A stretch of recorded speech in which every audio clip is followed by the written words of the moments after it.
Alhamdulillahirabbil alamin wa bihi nasta'in amma ba'd. Sebelum kita memulai pembelajaran, marilah kita bersama-sama melakukan doa terlebih dahulu atau membaca doa terlebih dahulu agar pembelajaran pada pagi hari ini diridhoi oleh Allah Subhanahu wa taala.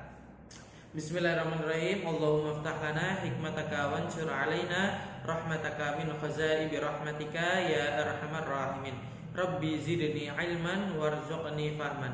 Allahumma la sahla illa ma ja'altahu sahla wa anta taj'alul hazna idza syi'ta sahla. Amin.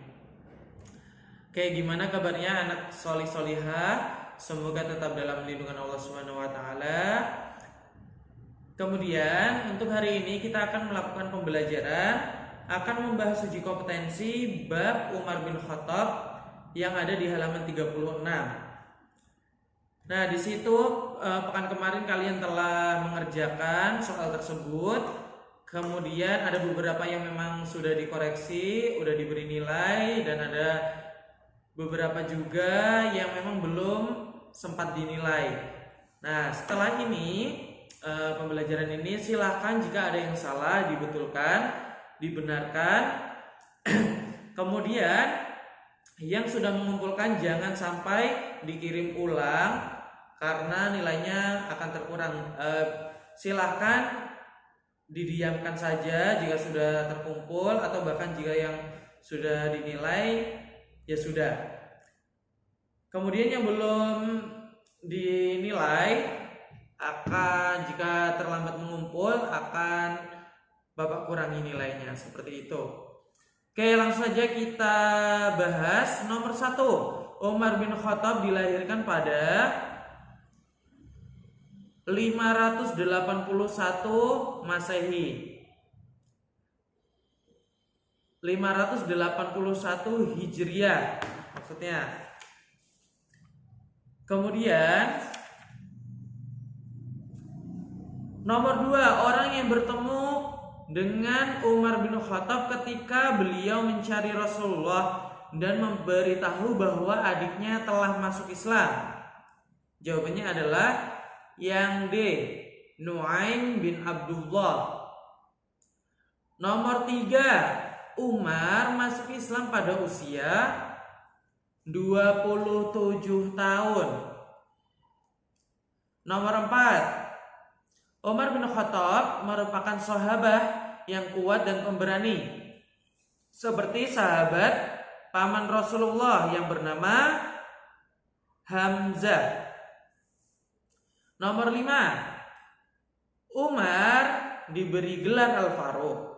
Al-Faruq memiliki arti yang membedakan, yang mana beliau dapat membedakan mana yang hak dan mana yang batil. Kemudian nomor 6, Umar bin Khattab menjadi khalifah selama 10 tahun 6 bulan. Nomor 7, Umar bin Khattab merupakan khalifah setelah Abu Bakar As-Siddiq. Nomor 8, perhitungan kalender Hijriah yang dicetuskan oleh Umar bin Khattab itu dimulai sejak peristiwanya hijrah Nabi dari Mekah ke Madinah. Nomor 8 jawabannya yang D. Nomor 9, untuk membantu perekonomian kaum muslimin, Umar bin Khattab mendirikan Baitul Mal.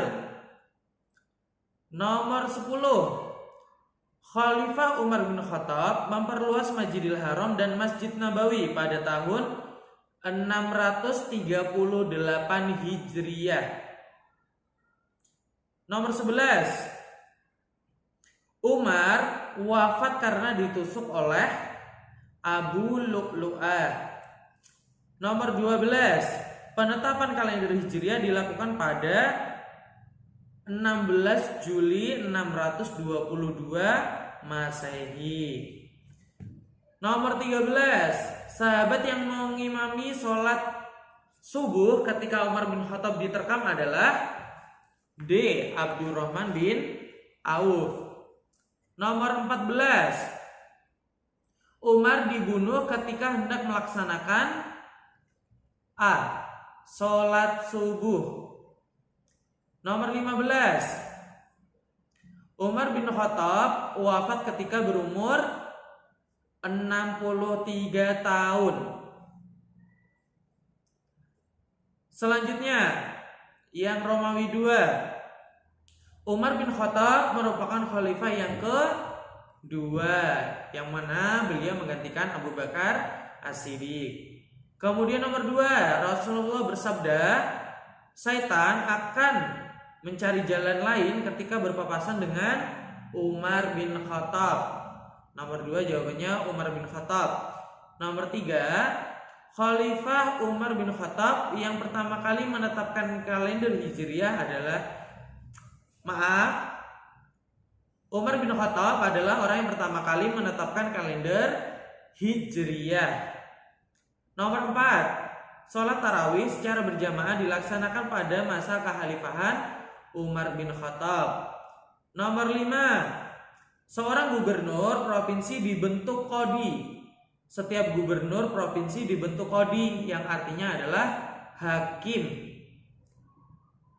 Nomor 6, Umar bin Khattab selalu membela hak yang mana yang hak juga mana yang batil. Oleh karenanya beliau mendapatkan gelar dari Rasulullah sebagai Al-Faruq. Nomor 7, Umar bin Khattab menjabat khalifah selama 10 tahun 6 bulan. Nomor 8, Umar bin Khattab wafat karena ditikam oleh Abu Lu'lu'ah. Nomor 9, Umar bin Khattab wafat pada usia 63 tahun. Dan yang terakhir adalah kekhalifahan Umar bin Khattab digantikan oleh Utsman bin Affan. Selanjutnya, Romawi 3, ceritakan dengan singkat keislaman Umar bin Khattab. Umar bin Khattab pertama kali masuk Islam dikarenakan ketika suatu saat beliau ingin membunuh Rasulullah, akan tetapi di pertengahan jalan beliau bertemu dengan Nuaim bin Abdullah yang menceritakan bahwasanya adiknya telah masuk Islam. Kemudian dari situ Umar bin Khattab kembali ke rumah menanyakan kepada adiknya, yang mana adiknya sedang mengkaji surat Toha bersama suaminya dan Khobab bin Al-Arad. Sampai depan pintu, Umar bin Khattab mendengar lantunan yang dibaca Fatimah atau adiknya Umar bin Khattab. Nah, dari situ kemudian Umar ingin masuk Islam, yang mana beliau hatinya menerima kebenaran dari surat Toha yang awal mulanya dilantunkan oleh adik beliau. Untuk lengkapnya silahkan dibaca atau dibuka bukunya halaman 29. Di situ jawabannya jelas, tapi disingkat saja untuk jawabannya. Kemudian nomor 2, sebutkan 3 jasa Umar bin Khattab. Yang pertama adalah menentukan sholat tarawih. Yang kedua, mendirikan Baitul Mal. Yang ketiga, mencetuskan kalender Hijriah. Kemudian nomor 3, ceritakan kisah wafatnya Umar bin Khattab. Jadi Umar bin Khattab pernah berdoa kepada Allah, "Ya Allah, wafatkanlah aku dalam keadaan syahid di jalanmu juga di bumi Rasulmu." Kemudian Allah mengabulkan doa tersebut ketika tanggal 23 Zulhijjah tahun 23 Hijriah beliau sedang melaksanakan sholat subuh. Kemudian di belakangnya itu terdapat seorang majusi yang bernama Abu Lu'lu'ah, atau yang biasa disebut virus, yang berasal dari Persia. Nah, pada saat sholat subuh tersebut, Umar bin Khattab ditikam sebanyak 3 atau 6 kali oleh Abu Lu'lu'ah, sehingga beliau merasakan kesakitan, yang mana salah satu tusukannya itu mengenai tepat di bawah pusar beliau, yang mana ujung dari alat yang digunakan untuk menikam Umar bin Khattab itu telah dilumuri oleh racun. Nah, dari situ Umar bin Khattab merasakan sakit hingga beliau wafat.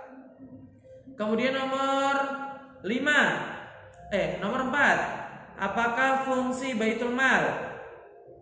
Baitul Mal berguna untuk mencetak, kemudian mengedarkan dan menentukan keluar masuknya keuangan pada masa Islam. Yang terakhir, sebutkan 7 sahabat yang dipilih oleh Umar untuk bermusyawarah menggantikan masa kekhalifahannya. Di antaranya adalah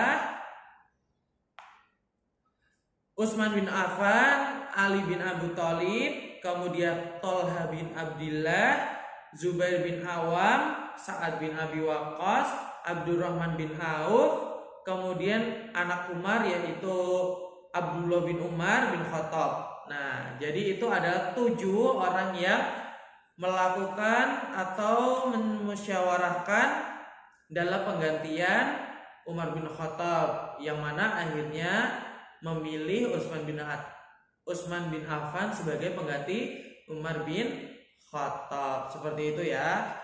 Jadi untuk pembelajaran pada siang hari ini cukup sekian. Jika ada pertanyaan silakan menghubungi Bapak, silakan ditanyakan. Kemudian Bapak mohon maaf apabila ada kesalahan dan apabila ada benarnya itu datangnya dari Allah Subhanahu wa taala. Sebelum kita tutup pembelajaran pada pagi hari ini, marilah kita tutup dengan bacaan hamdalah dan doa kafaratul majelis. Alhamdulillahirabbil alamin, subhanaka Allahumma wa bihamdika asyhadu an la ilaha illa anta astaghfiruka wa atubu ilaik. Ila liqa, sampai berjumpa di pekan selanjutnya. Jangan lupa untuk tetap patuhi protokol kesehatan, jaga kesehatannya. Jangan lupa juga untuk melakukan atau melaksanakan sholat 5 waktunya.